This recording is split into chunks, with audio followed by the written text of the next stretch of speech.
बिस्मिल्लाहिर्रहमानिर्रहीम। हम कंटिन्यू कर रहे हैं chapter number 1 of organisational behaviour. Last lectures में हमने मैनेजमेंट के डिफरेंट प्रोसेस के मतलब थोड़ी सी बात की, फिर हमने ओबी को डिफाइन किया और कैसे इसने इंट्यूशन को रिप्लेस किया बाय सिस्टमैटिक स्टडी। अभी हम बात करते हैं what are the contributing disciplines to the field of organisational behaviour. As we have already explained कि organisational behaviour is a subject of study और जिसमें हम 3 एस्पेक्ट्स को डील कर रहे होते हैं। इसको थोड़ा सा अपने लिए रिमाइंड करते हैं लास्ट लेक्चर से, that we might be talking about individual, then we might be talking about a group और structure. So ये 3 लेवल्स आपके बनते हुए नज़र आते हैं ओबी की स्टडी के हवाले से, जिसमें हम इंडिविजुअल ग्रुप्स और स्ट्रक्चर में बिहेवियर्स को स्टडी कर रहे होते हैं। सो ये इसका मतलब क्या हमें नज़र आता है कि देयर आर डिफरेंट डिसिप्लिन्स जो कि हमें ओबी की एक जो ओवरऑल लर्निंग है उसमें कंट्रीब्यूट करते हुए नज़र आते हैं। पहली जो इन्वॉल्वमेंट आपको नज़र आती है वो किसकी है? साइकोलॉजी की। दूसरी sociology, third one is social psychology and the fourth one is anthropology. तो ये 4 बेसिक contributing disciplines नजर आते हैं आपको ओबी की फील्ड में। What is psychology? Psychology, as it's already been explained, is this is a science that seeks to measure, explain and sometimes change the behavior of humans and other animals. So अगर हम बात करें individual की, तो individual कैसे behave करता है, ये तमाम का तमाम लर्निंग जो है हमें कहाँ से नज़र आती है? साइकोलॉजी के सब्जेक्ट से रिलेट करती हुई नज़र आती है। Just take an example of topic of perception. How do we perceive और जज पीपल, या हमारा एटीट्यूड क्या है, वो फॉर्म कैसे होता है, या हमारी फीलिंग्स क्या हैं। और we might be talking about moods, we might be talking about motivation. All these examples are related with the subject of psychology. So बहुत सारे टॉपिक्स जो हमें ऑर्गेनाइजेशनल बिहेवियर में नज़र आते हैं उसके लिए हमें गाइडलाइंस कहाँ से लेनी पड़ती है? Psychology. So psychology is considered as one of the disciplines of organisational behaviour field. Then हम बात करते हैं if we are working with 2 or more than 2 people, तो we are working with a group. और सोशियोलॉजी जो है second हमें contributing discipline नजर आता है, that is the study of people in relation to their fellow human beings. 1 + 1 is equal to 2, that is a group. और 2 लोग आपस में कैसे बिहेव करते हुए दिखाई देते हैं, if they are working together, तो उसका इफेक्ट उनकी काम पे किस तरह से पड़ता है, एक दूसरे के रिलेशन में लोग किस तरह से आप एक दूसरे के डिफरेंट फैक्टर्स को फॉलो करते हुए नजर आते हैं, इसको हम स्टडी करते हैं सोशियोलॉजी के सब्जेक्ट्स में। जैसे ग्रुप्स हैं क्या, उसकी फॉर्मेशन क्या है, what is the difference between group and a team. और देन हम अगर बात करते हैं तो हम इसी इकट्ठे को करते करते क्या बनाते हैं, that is the structure of the organisation, जहाँ पे हम डिफरेंट लोगों को इकट्ठा करते हैं, डिफरेंट डिपार्टमेंट्स बनाते हैं, कैसे उनके वर्क एक्टिविटीज़ को डिफ्रेंशिएट करते हैं। तो ये तमाम जो हमें फैक्टर्स नज़र आते हैं इसको स्टडी किया जाता है in the field of sociology. So बहुत हद तक कंट्रीब्यूशन आपको किसकी नज़र आती है? सोशियोलॉजी की in the subject of organisational behaviour. Then इन दोनों को, इंडिविजुअल को हम इकट्ठा कर देते हैं ग्रुप के साथ।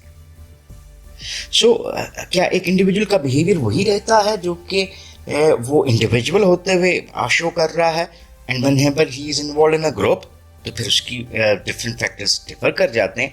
ये क्या हुआ कि how people behave in a group, तो इसके लिए हमें क्या एक एरिया ऑफ स्टडी मिलता है, that is social psychology, area within psychology that blends concepts from psychology and sociology and that focuses on the influences of people on one another. So जैसे अभी हमने कुछ फैक्टर्स की बात की, जैसे ग्रुप से टीम बनना, टीम से स्ट्रक्चर डेवलप होना, और इसमें एक बिहेवियर में क्या आपको चेंजेस नज़र आती हैं, इसको हम स्टडी करते हैं in the area of social psychology. तो चौथा कंट्रीब्यूटिंग डिसिप्लिन जो हमें नज़र आता है वो क्या है? Anthropology, that is termed as the study of societies to learn about human beings and their activities.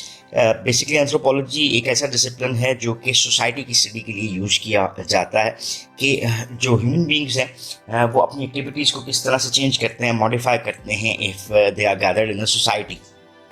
तो सिमिलर आपको जो स्ट्रक्चर के डिफरेंट एलिमेंट्स नजर आते हैं उसको स्टडी करने के लिए एंथ्रोपोलॉजी के सब्जेक्ट का सहारा लिया जाता है. So these are the 4 major contributing disciplines of organisational behaviour.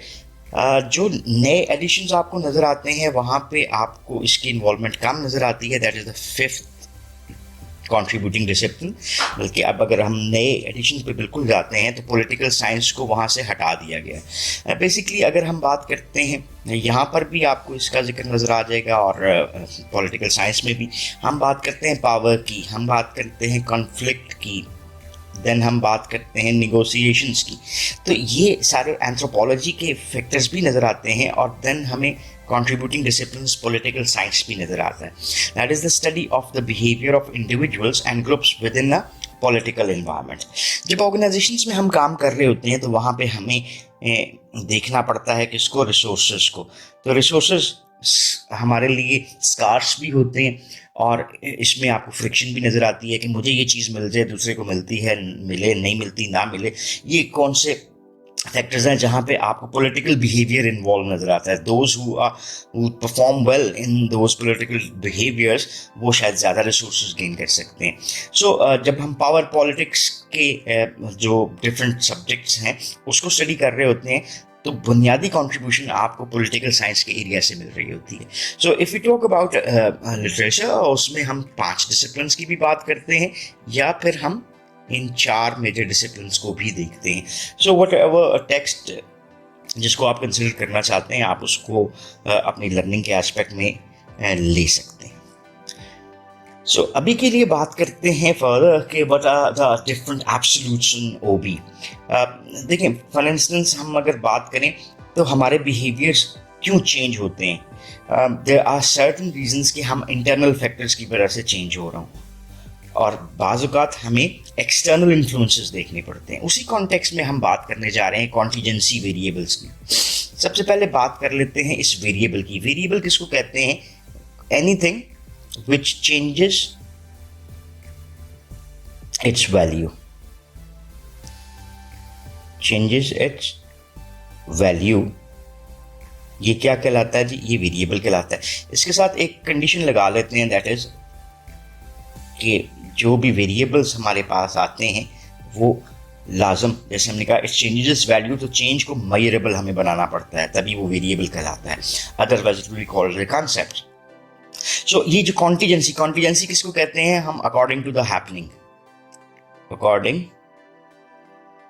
To जैसे आपको हालात वाकयात नजर आ रहे हैं.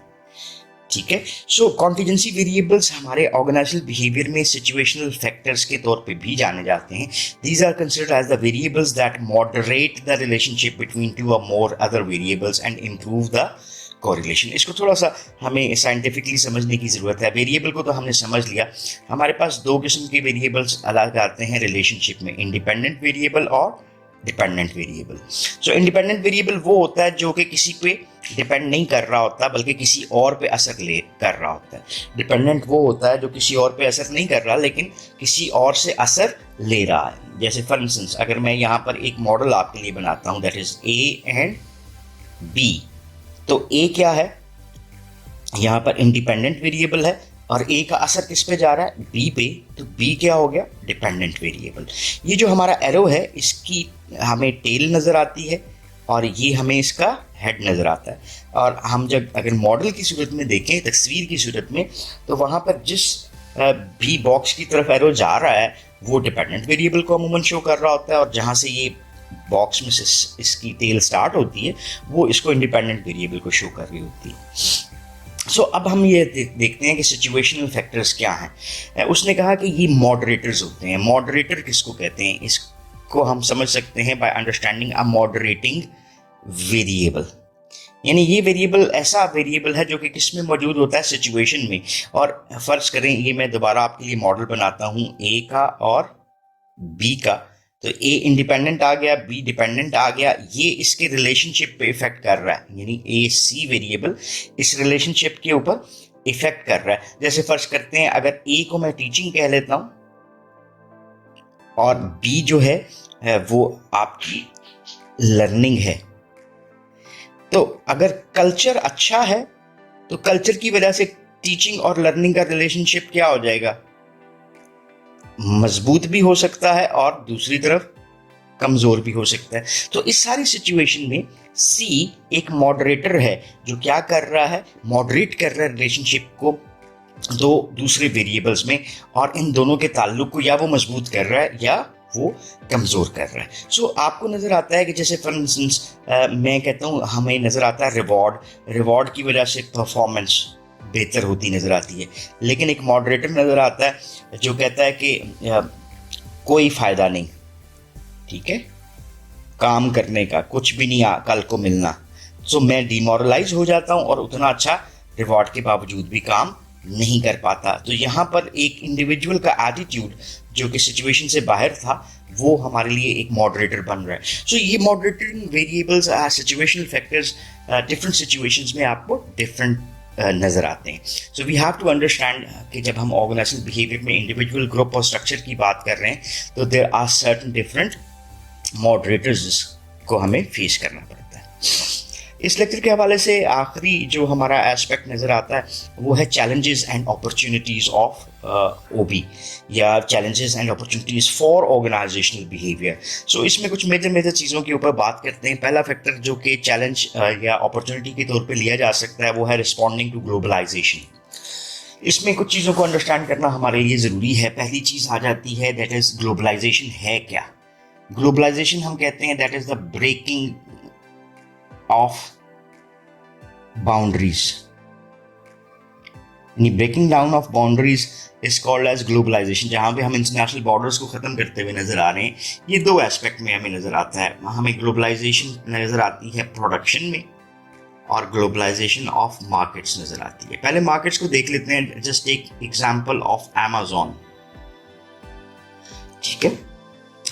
जब हम अमेज़न के ऊपर काम कर रहे हैं तो हम अब किसी भी प्रोडक्ट को, सर्विस को रेंडर करना चाहते हैं तो हम इजीली कर सकते हैं, whether we are living in a remote area या जस्ट किसी भी कंट्री में। तो इसका मतलब है मार्केट्स जो है उसकी आपको बाउंड्रीज ब्रेक होती हुई नज़र आती हैं। पहले आपको जो प्रोडक्ट्स यहाँ पर नज़र आती थी वो अब हर जगह पे अवेलेबल हैं। हर जगह से मुराद internet, and you can purchase them from anywhere in the world.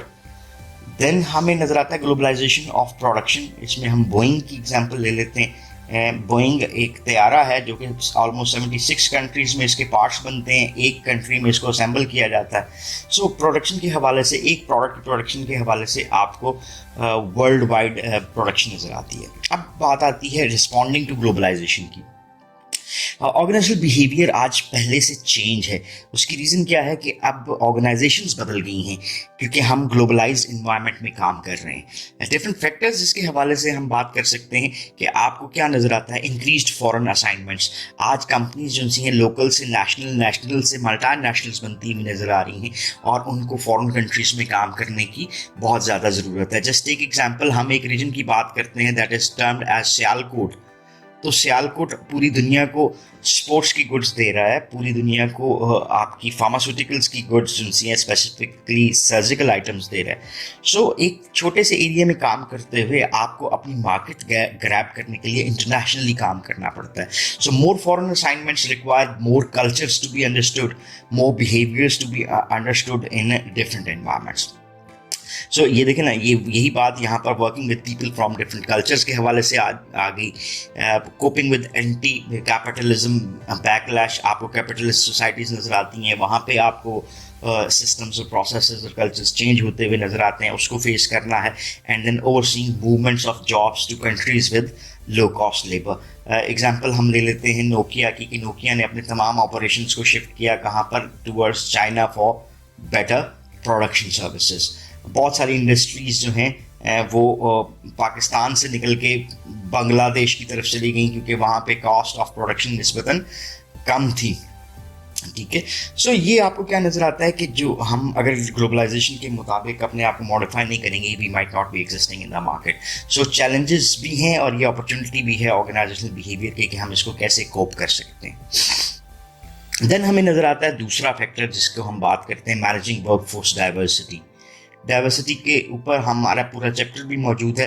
तो डाइवर्सिटी हम किसको कहते हैं कि जब एक जगह के ऊपर मुख्तलिफ किस्म के लोग विद डिफरेंट करेक्टरिस्टिक्स आपको इकट्ठे नज़र आते हैं। वो कल्चरल डाइवर्सिटी भी हो सकती है, रिलीजन की बेस पे भी डाइवर्सिटी हो सकती है, आपके मज़हब की बुनियाद के ऊपर भी diversity. So diversity like age and gender, they are different factors.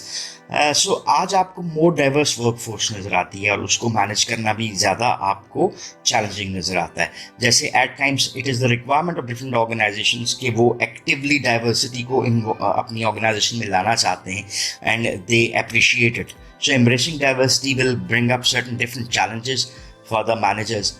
ये यूएस डेमोग्राफिक्स की बात है। जैसे हम 3 जनरेशन्स की बात करते हैं कि ये जनरेशन्स डिफरेंट डिमांड करती हैं। सो मैं लिखना चाह रहा हूँ जी, बेबी बूमर्स,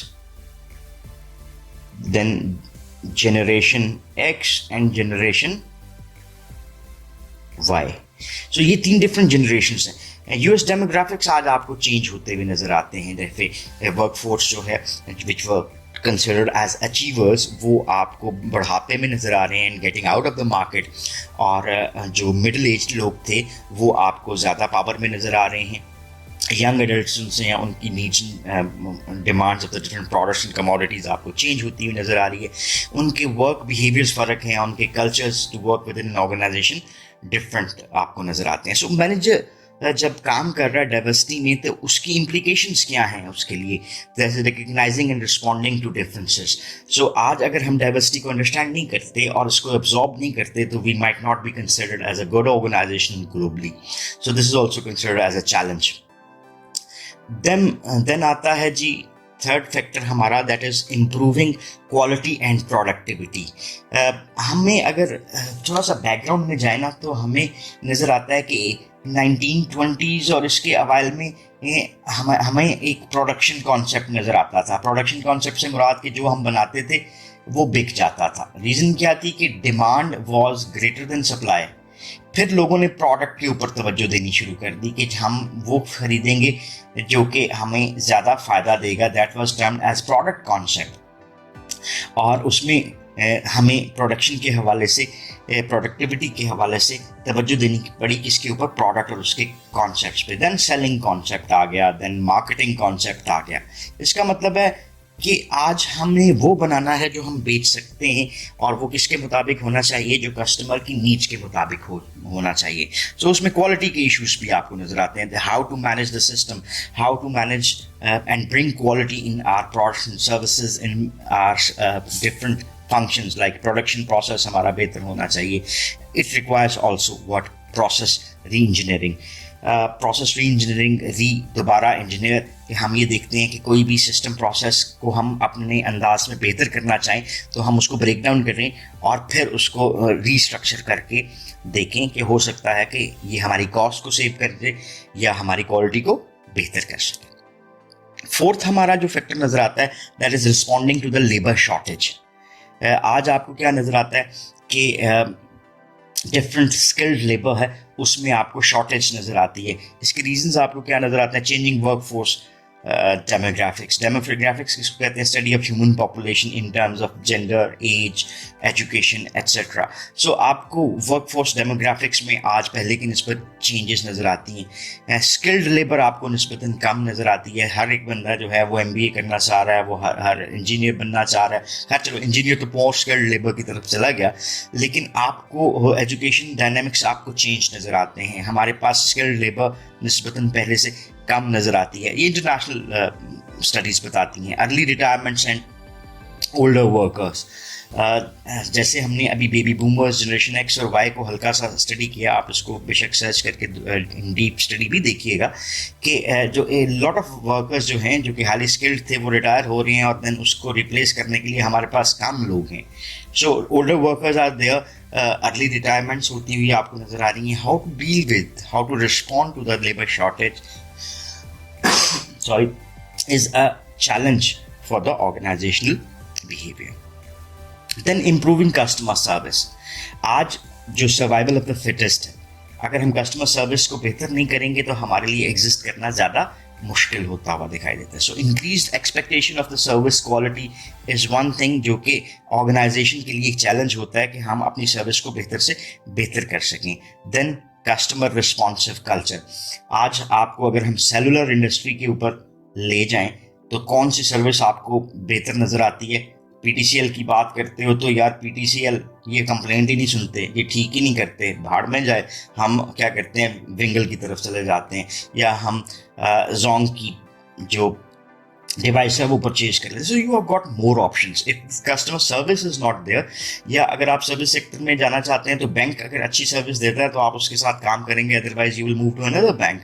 या फूड इंडस्ट्री की हम बात कर सकते हैं. So improving customer service is also challenge and opportunity for our organisational behaviour.